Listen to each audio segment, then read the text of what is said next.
Selamat tahun baru. Selamat tahun baru teman-teman sekalian. Menurut lo kalau lihat dunia hiburan tapi 2024 bakal kayak apa, Mas? Kalau menurut gue harusnya akan oke ya. Terlepas dari di luar pemilu ya. Iya, kalau kita lihat nih tahun 2023 jumlah penonton bioskop Indonesia kan cukup tinggi. Mengalahkan 2019. Iya kan cukup tinggi kan. Itu kan berarti penonton Indonesia sudah bisa mengapresiasi film kan. Iya. Jadi mereka nggak hanya menonton satu genre film tertentu aja menurut gue. Tapi genre film drama dengan format hitam putih mereka bisa appreciate. Jadi gue cukup punya harapan gitu loh. Gue juga punya harapan bahwa 2024 juga semestinya gitu loh, jumlah film yang akan beredar makin banyak, kompetisi akan lebih banyak, mungkin jumlah lebih variatif, genre juga lebih variatif gitu loh, mungkin lebih variatif karena para produser kayak lu sebagai produser itu kan lu jadi pede, dong lu jadi makin pede kan untuk membuat sesuatu film dengan tema yang berbeda gitu karena lu udah yakin bahwa ada penontonnya gitu loh, bisa diapresiat dan gak rugi, yang paling penting kan itu. Paling gak memberikan pilihan kan, kalau film Indonesia setiap Kamis rilis tuh biasanya ada 2 atau 3. Satu tuh biasanya udah di blok film horor kan. Tapi paling gak kita memberikan pilihan. Orang tuh jadi kalau mau datang, ternyata gue selama promo Jatuh Cinta ya kemarin datang ke beberapa bioskop, banyak ya orang yang datang ke tiket box itu belum tahu mau nonton apa. Nah makanya. Jadi ada film apa Mbak hari ini? Wah kok bisa ya datang ke bioskop, ternyata belum kepikiran.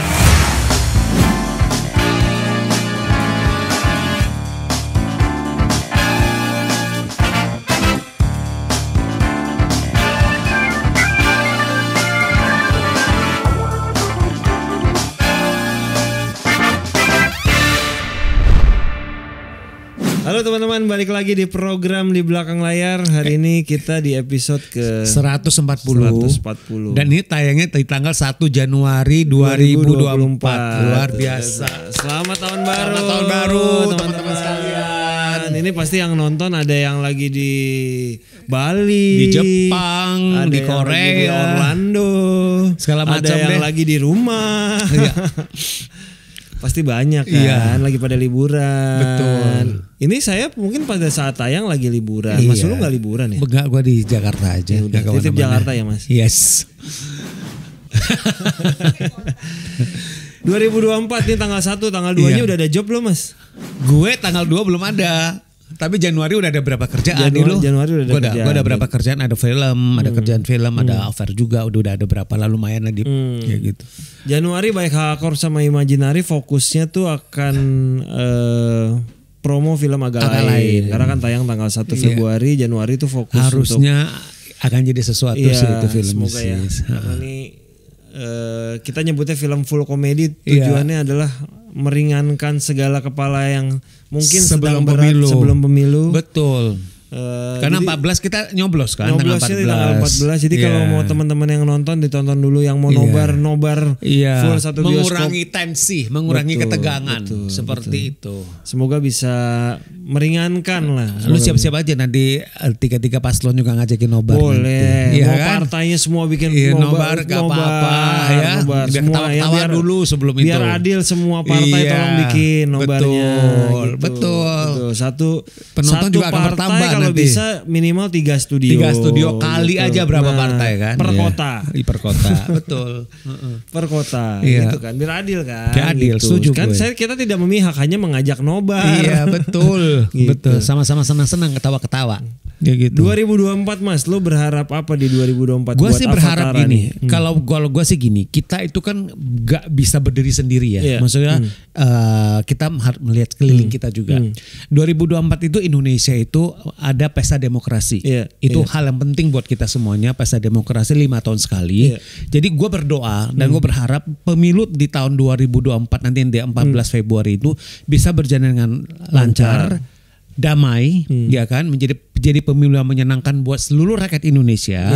Hasilnya itu juga hasilnya akan baik gitu. Nah, karena kalau dengan demikian tentu saja semua juga akan berjalan dengan baik, gitu loh maksudnya, ya kan? Dan industri bisa berjalan dengan baik. Karena menurut gue itu krusial, itu penting, karena itu ada di Q1 kan, gitu loh. Dan kan kita masih belum tahu apakah pemilu ini akan 1 putaran atau 2 putaran. 1 putaran, ya kan, itu pasti ada konsekuensinya sendiri. 2 putaran juga pasti akan ada, dan itu pasti akan ada efeknya ke dalam industri kita, pasti akan ada kan, ya karena brand juga akan melihat kan, semua brand juga akan melihat situasi dan kondisi seperti apa. Kemudian juga para IO juga kan, promotor juga akan melihat seperti apa gitu loh.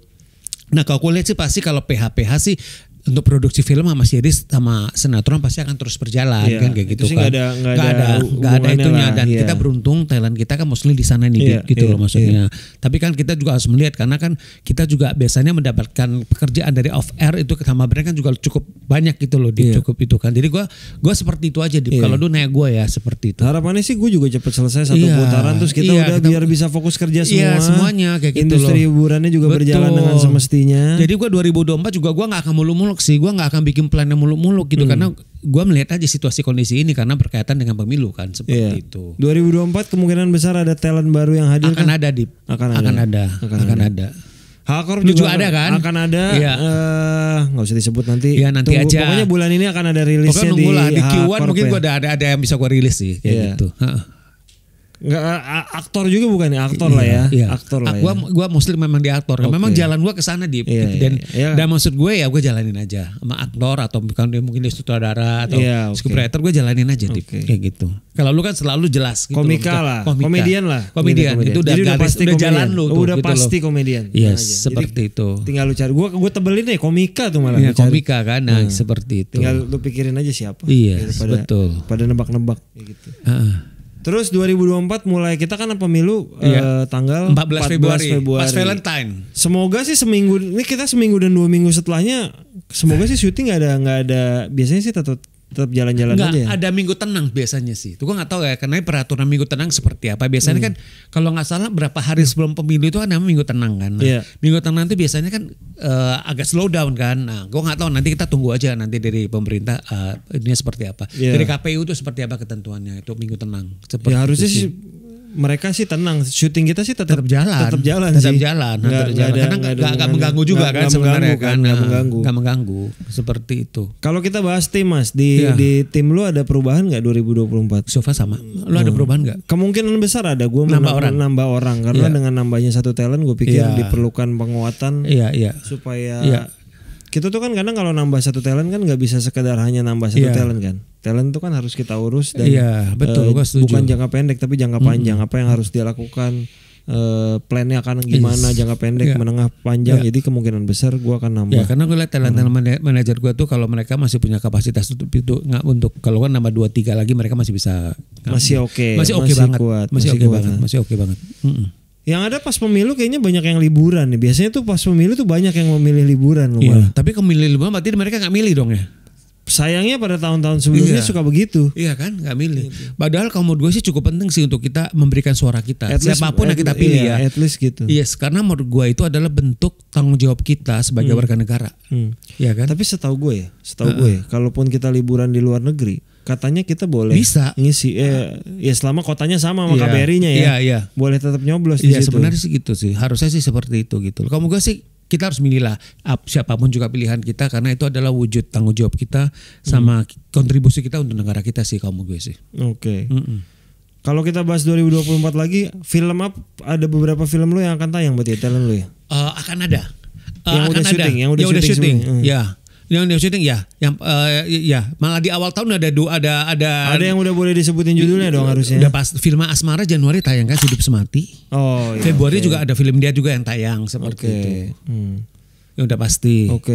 Kalau gue tuh yang udah pasti boleh disebut pastinya tadi agak lain akan tayang. Film Ari Kakak Bos akan tayang 2024 tapi bulannya belum Lukman tahu. juga akan tayang filmnya tapi di Q1 juga dia.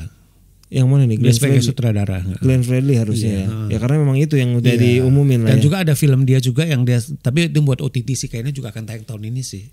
Kayaknya sih. Oke. Ya.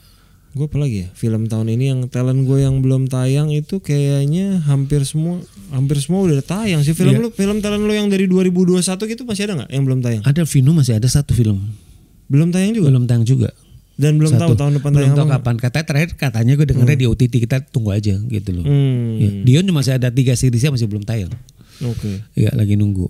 Menurut lo kalau lihat dunia hiburan tapi 2024 bakal kayak apa Mas? Kalau menurut gue harusnya akan oke ya. Terlepas dari di luar pemilu ya. Iya. Maksudnya akan ini kok. Karena gue melihat kan kalau kita lihat nih tahun 2023 jumlah penonton bioskop Indonesia kan cukup tinggi. Mengalahkan 2019. Iya kan cukup tinggi kan. Berarti apa? Berarti kan maksudnya gini orang-orang itu nonton film itu kan apa sih gini, animonya kan semakin besar. Betul. Satu hal yang menarik nih di 2022 itu adalah gue ngerasa bahwa penonton Indonesia itu mereka tuh sudah mereka tuh apresiasi film mereka terhadap film-film Indonesia itu makin tinggi. Contohnya adalah jatuh cinta seperti di film-film. Lu bisa dapat angka segitu. Kamu nggak tuh film hitam putih angkanya cukup besar itu. Itu kan berarti penonton Indonesia sudah bisa mengapresiasi film kan. Jadi mereka nggak hanya menonton satu genre film tertentu aja kemudian. Tapi genre film drama dengan format hitam putih mereka bisa appreciate. Kemudian kita lihat Budi Pekerti juga dapat angkanya juga cukup bagus gitu loh. Gampang Cuan juga angkanya cukup bagus kan. Cuan juga angkanya bagus, walaupun itu bukan sesuatu, maksudnya itu kan bukan film baru. Yes, gitu loh maksud gua. Jadi gua cukup punya harapan gitu loh. Gua juga punya harapan bahwa 2024 juga semestinya gitu loh. Jumlah film yang akan beredar makin banyak, kompetisi akan lebih banyak. Mungkin jumlah genre juga lebih variatif gitu loh. Mungkin lebih variatif karena para produser kayak lu sebagai produser itu kan lu jadi pede. Dong, lu jadi makin pede kan untuk membuat sesuatu film dengan tema yang berbeda gitu, karena lu udah yakin bahwa ada penontonnya gitu loh, bisa diapresiat dan gak rugi, yang paling penting kan itu. Paling nggak memberikan pilihan kan, kalau film Indonesia setiap Kamis rilis tuh biasanya ada 2 atau 3. Satu tuh biasanya udah di blok film horor kan. Paling nggak satunya tuh yang non horor lah, biar orang tuh ada pilihan. Gue nggak harus horor. Gue tidak menyalahkan horor karena memang ada pasarnya, ada demand-nya gitu. Tapi paling nggak kita memberikan pilihan. Orang tuh jadi kalau mau datang, ternyata gue selama promo Jatuh Cinta ya kemarin datang ke beberapa bioskop, banyak ya orang yang datang ke tiket box itu belum tahu mau nonton apa. Nah makanya dari ada film apa Mbak hari ini? Wah kok bisa ya datang ke bioskop, ternyata belum kepikiran. Lu membuka kemungkinan lu produksi film horor gak? Gua nggak berani bilang enggak ya. Siapa tahu nanti. Nanti tapi kejadian. Dengan cerita yang solid, dengan cerita yang solid kan tentunya, dengan cerita dengan direction yang ini kayak gitu. Saat ini sih belum. Tapi kalau lu inget kan Thailand gue pernah bikin film Ghostwriter 1-2 lagi sama Asmara kan gitu. Jadi 1-2. Gue nggak bisa dibilang enggak. Betul sih. Never say never lah ya. Ya agak lain pun ada sedikit horornya kalau di trailer udah kelihatan. Tapi kan horornya karena memang setnya di rumah hantu gitu. Betul. Jadi gue nggak bilang enggak, mungkin saja iya, tapi nggak tahu kapan. Sejauh ini sih slate kita 3 tahun ke depan sih nggak ada horor ya. Kita lihat aja nanti. Kan kemarin Jatuh Cinta udah horor buat investor. Tapi masa happy lah kan filmnya. Udah nggak horor, udah komedi. Udah rugi, lu juga bisa tidur tenang. Lu liburan juga udah tenang, tidur udah tenang. Nah jadi deep all in all ya kalau ngelihat ya, bahwa 2024 itu kita itu punya harapan. Ya nggak sih? Kita sama-sama kita ngerasa punya harapan, dan kita ngerasa 2024 itu akan menjadi tahun yang tetap produktif. Amin. Ya kan, buat HHH, buat Imaginary, buat Avatara juga. Dan kita berharap tentu saja akan lebih baik dari 2023 lah seperti itu. Walaupun ada pemilu ya gitu. Amin. Ya paling menutup buat di belakang layar 2024, semoga teman-teman yang belum komen silakan komen, belum like silakan like, belum subscribe silakan subscribe, dan mungkin ada pembaruan tim kita ganti 2024 di sebelah sini teman-teman. Semua diganti ya. Kita akan ganti di sini. Karena kita kan butuh, nanti rencananya akan tayang sehari 4 kali ya teman editor. Nah, Fisco gimana? Fisco sanggup kan? Kita akan cari robot nanti rencananya robot jadi selesai syuting itu udah siap langsung tayang. Iya gitu, betul. Terima kasih buat teman-teman yang udah nonton di episode ke 140. Iya. Selamat tahun baru sekali lagi. Semoga 2024 lebih lancar buat semuanya, lebih bahagia. Dan jangan lupa nonton film Agak Lain. Betul. Tanggal 1 Februari 2024. Harus. Semoga 2024 banyak senang, banyak bahagia, banyak sehat. Amin. Kita ketemu lagi di episode ke 141. Terima kasih teman-teman sekalian.